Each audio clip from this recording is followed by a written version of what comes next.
Hello and welcome to another video. This is one of the shout-out series that I've decided to do for people who have, or organizations which have presented to me various gifts that I appreciate. And we're going to start it off with my employer here, Adjust. I started doing these videos to entertain colleagues during the pandemic, and I guess these have been appreciated because they gave me this wonderful apron.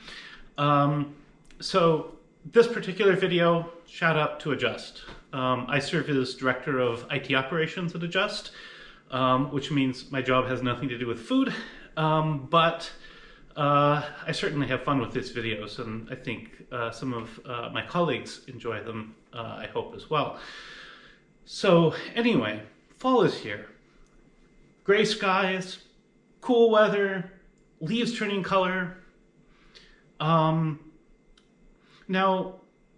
a lot of dishes react to temperature in different ways.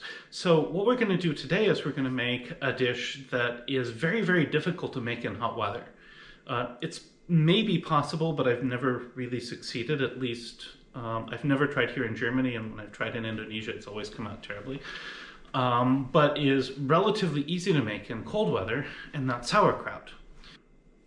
Since Adjust is a German company, I figure Germans are kind of known for sauerkraut. I mean, might be a stereotype, and we don't always, doesn't necessarily mean that everybody likes it, but it's definitely a German tradition, and so here is my first foray into German cuisine here, although sauerkraut in various forms is actually found throughout pretty much the entire temperate climate throughout the world, especially in the Northern Hemisphere. The reason is there aren't that many ways you can prepare food where it's going to keep for a long time through the winter, for example. Lactic fermentation, you see here sauerkraut, where you also see, for example, rockfisk in Norway, surströmming in Sweden. A lot of these sorts of fermentation techniques, even salami, these are all ways of getting good bacteria to preserve the food for us so that it will keep for a very long time. Sauerkraut itself is known by many other terms in other places. For example, in Sweden it's called surkål, which means fermented cabbage, while sauerkraut itself in German is a little bit more broad of a label than that. So,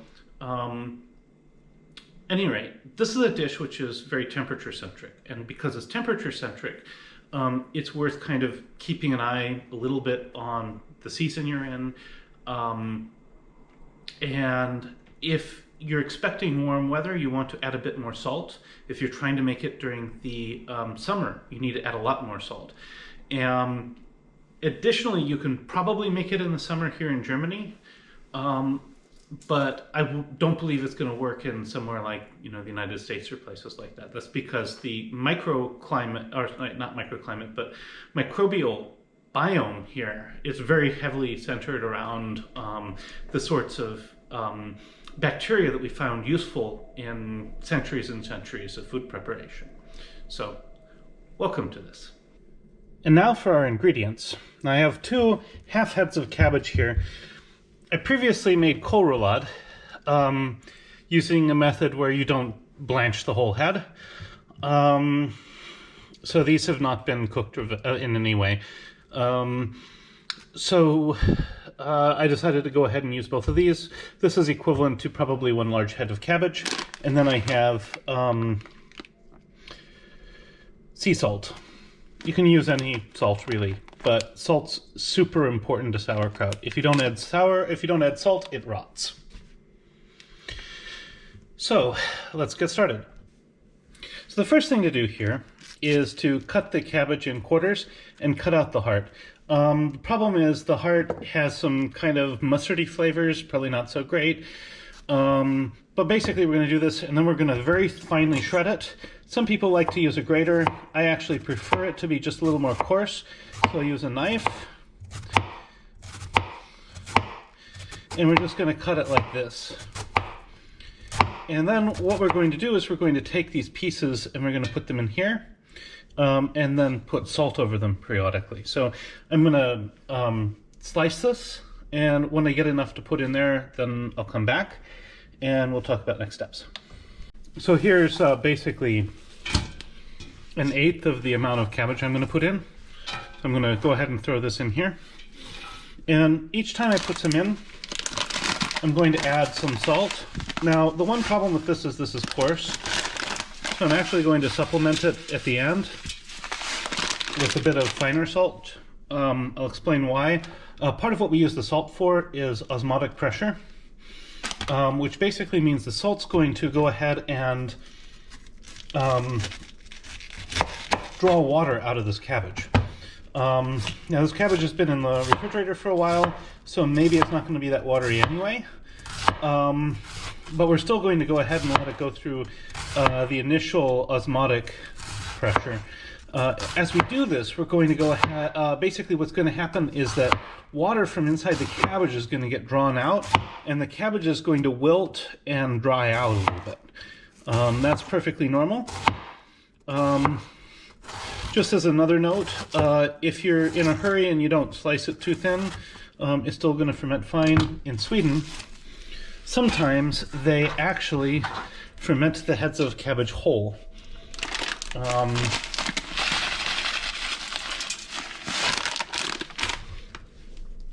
So I'm going to go ahead and do that with all of this, and when I come back, we will have alternated salt and cabbage.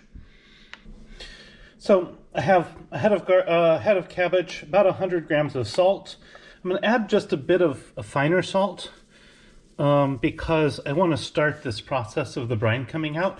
And once the brine starts to come out, then everything else will go fine.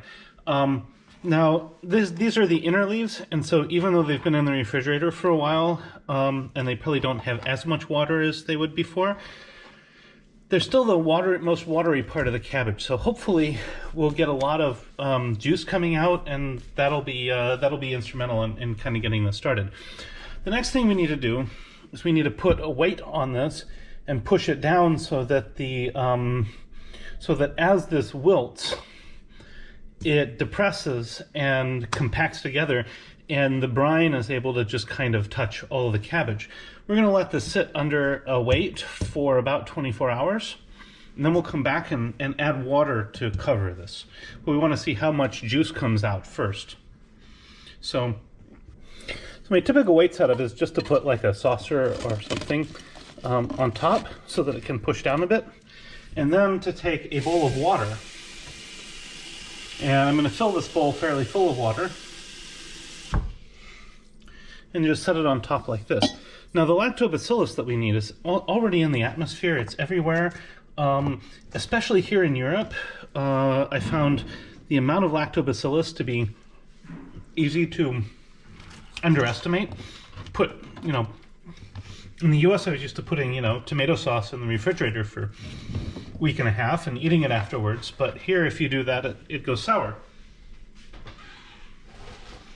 And it's the specific bacteria that you use for sauerkraut cheese and other things like that. So we'll come back in a day and see how this is. And so now it's been 24 hours or so, and if we look at this, as I say, this cabbage was slightly dried out, and so there's not that much liquid that's come out. So I'm going to go ahead and I'm going to add water.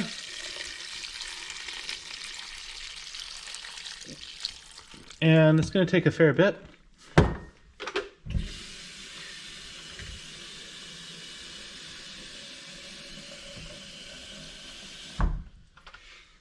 Basic thing is that we need this to just be slightly covered once it's weighted down.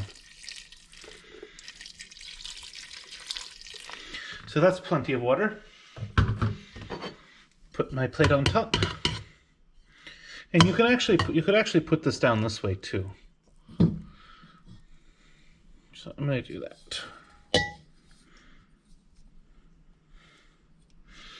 And then we'll come back tomorrow and take a look at this again. So here we are on day 3, and we can start to see the fermentation starting. So if you actually look at this water looks kind of funky now. What's actually happening is lactobacillus and other microorganisms are growing in this water. And which ones grow are going to depend on both how much salt is in the water and its temperature. So this is why I say higher temperature, more salt. If I push on this, you'll see bubbles come up. That's because the fermentation is producing carbon dioxide. Now, if I taste a little bit of this here, it's going to start to taste sour now. It's still tasting pretty fresh, but it's just starting to ferment. Now, the key thing is, we're here in Europe, and European microbial culture seems to be very heavily lactobacillus oriented, and so I probably need less salt than I would say in the US. So if you're in the US, maybe add more salt. But here, this is good. And we're just going to go ahead and let this sit again, come back in a few days, and you'll be able to see how this continues to develop. And now it is day 5. And notice this water here is starting to look kind of weird. And you can definitely see the bubbles from the gases that have come up. And if I smell this, the only way I can describe it right now is that it smells like yogurt. I try a piece of cabbage.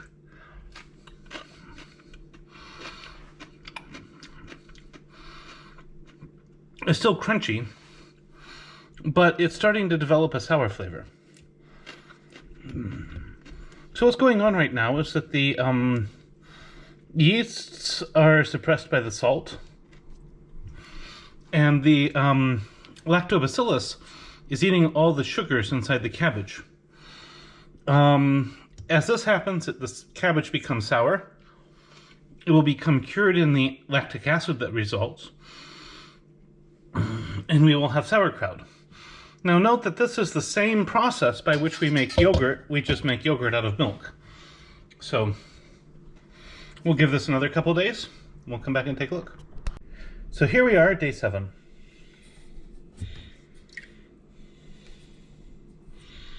And just smelling that, it smells very much like yogurt. You can see the water has changed color a little bit. The cabbage is starting to soften. And if I try it right now, it definitely is starting to taste like sauerkraut. From here on out, we can think about this basically as sauerkraut. And you'll notice as it's continued to ferment, it's packed down and more waters come up. This is partly because of what I mentioned before regarding the osmotic pressure. And also the fact that the fermentation produces gases, and that the cabbage softens up so that it's effectively wilting and packs together more nicely. So I'm going to leave this for another couple days, and then we can basically start eating it. Although you can eat it now, and you can... One of the cool things about eating fresh sauerkraut that you've just made is that it's a really good probiotic. And it will, it basically carries all those lactobacillus and similar right into your digestive system. If you're trying to improve that area, this is really, really good. So, we'll be back in a couple days. So here we are at day 11. And you can see this bacterial culture which is developing here. If I smell it, it still smells very much like yogurt, which is good. That's what we want this to smell like. If I pull a piece out, you're going to see this is wilting very nicely. And if I eat it, it's going to be pretty sour.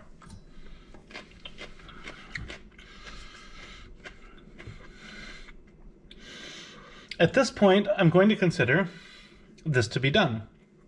I'm going to pack it in basically a plastic container, put it in the refrigerator, let it continue to slowly ferment, and that'll be done. This is going to be delicious. You can actually eat this raw. You can also cook it, and it's really good for you. Great way of preserving cabbage for a long period of time, and it's better sauerkraut than you're ever going to get at the store.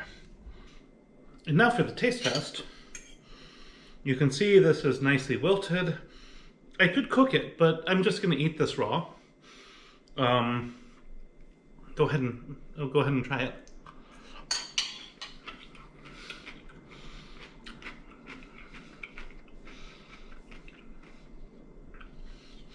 So this can continue to ferment for some bit longer, but already it's really nice. It's sour, has a nice fresh taste to it. This is wonderful. Everybody should be making their own sauerkraut, and hope you enjoy it. Have a great one. Bon appetit.